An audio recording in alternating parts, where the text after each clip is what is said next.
Hello everyone, Assalamualaikum warahmatullahi wabarakatuh. I am Masadatul Hidayah and my friend Nil Amin Hatillah and Nurul Faizah, we are from Group 1, want to present the definition of students in the classroom. There are a lot of definitions of student in the classroom. According to KBBI, student is type of noun which person who are engaged in learning process, especially who are enrolled in college or school. Then, according to Oxford Dictionary, student means as a person who is studying at the university. Moreover, Muhaimin also states that students are seen as a student subject who have moral identity as human beings. It means that it should be developed to achieve criteria as human citizen.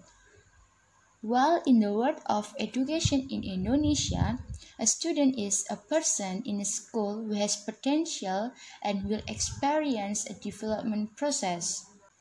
Actually, the definition of student is almost same.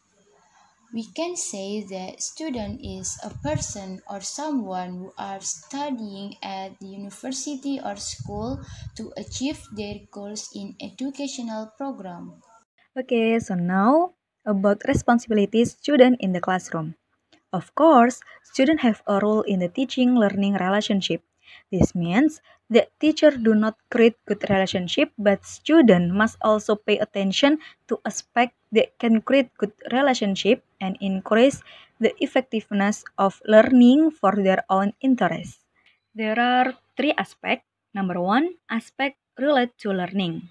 Number two, aspect relate to guidance. And the last, aspect relate to administration. Then, aspect related to learning. To achieve effective and productive learning, the student task is to always try to correct mistake in order to achieve maximum learning outcomes. So including, student must realize the true meaning of learning. Student must know the purpose of learning so that they can fully accept and strive to achieve their goals, not just learning. Then, student must have a clear study plan so that student can do their learning regularly and efficiently.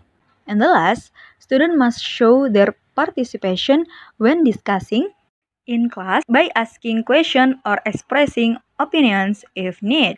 Number two, aspect related to guidance. Student must get guidance. The teacher is obliged to explain and provide opportunities for students to get guidance so that the guidance can be carried out effectively, including students must dare to express opinions or express problems to themselves so as to facilitate and expedite the counseling process.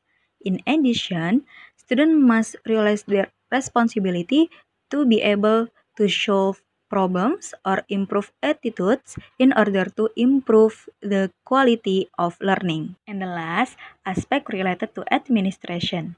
With regard to the fulfillment of administrative obligation, it can support the smooth implementation of teaching and learning, including number one, duties and obligation towards school, such as obeying school regulation, paying tuition, and maintaining the good name of the school. Number two, duties and obligations to the class, such as conducting good cooperation between classmates, and then solidarity to create good relationship with friends. And number three, duties and obligation toward groups, including forming a joint study group with the aim of gaining various understanding and experience, fostering mutual help and mutual trust and respect for the abilities of each group member. The next is about the students' classification according to their age. So, the age of our students is a major factor in our education about how and what will we teach, since every age have different cognitive competences and skill, so that we have to know what kinds of our student. According to Harmer, he stated that there are three kinds of learners or students based on their age. The first is young children learners, and then adolescent learners, and last is adult learners. Young learners is a term that is used to refer to children from their first years of formal schooling, usually between 5 until 7 years old to 11 until 12 years old, or we can say that they move on from primary to secondary school. And then there are some characteristics of young learners. The first is they have limited attention during learning process. It can be like this because some of young learners easily get bored and losing their interest when learning something. So the teachers of young learners need to spend time understanding how their students think and operate. And also the teacher should give appropriate activity which can interest them in learning process. The second is adolescent learners.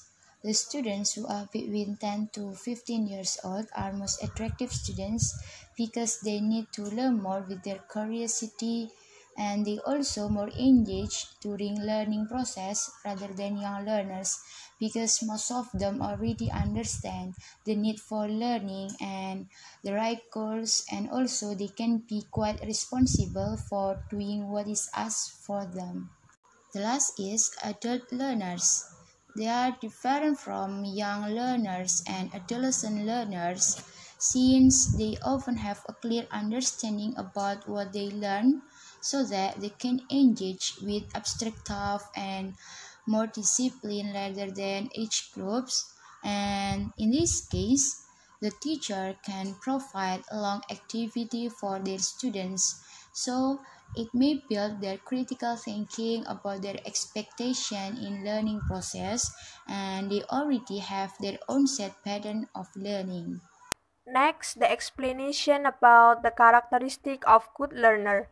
There are several points in the characteristic of good learner. The first one is curiosity, the second is understanding, the third is make learning fun, and the last is successes and failures. The first point is curiosity. Good students will have a curious character. The level of willingness to learn is very high. When there are questions in the class, good learner will be encouraged to answer the question. Second is understanding. Good learner has a good level of understanding. They will keep trying to study. They will read, write, evaluate, and analyze what should be absorbed and studied accordingly. This process is repeated and carried out continuously with dedication to produce the desired results after learning. Third, make learning fun.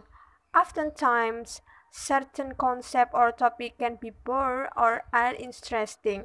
A good student is someone who is able to enjoy all of the situation in the classroom. The last is successes and failures. Good students face both success and failure. Both of success and failure are considered a motivation to be more successful in the future. They don't give up easily and keep trying to get success. So this is the example of definition of student in the classroom, and we take the example from video YouTube, and this is the link, you can watch it briefly. In short, this video is about school rules and positive behavior learning. In the video also explains the application of good learner in the classroom. For the example is on time, go to the class, not cheating on the exam, and other. This is the references of all our information in the explanation. We take information from many sources like book, journal article, and website. If you have any question, you may ask in Google Classroom. Thank you. Wassalamualaikum warahmatullahi wabarakatuh.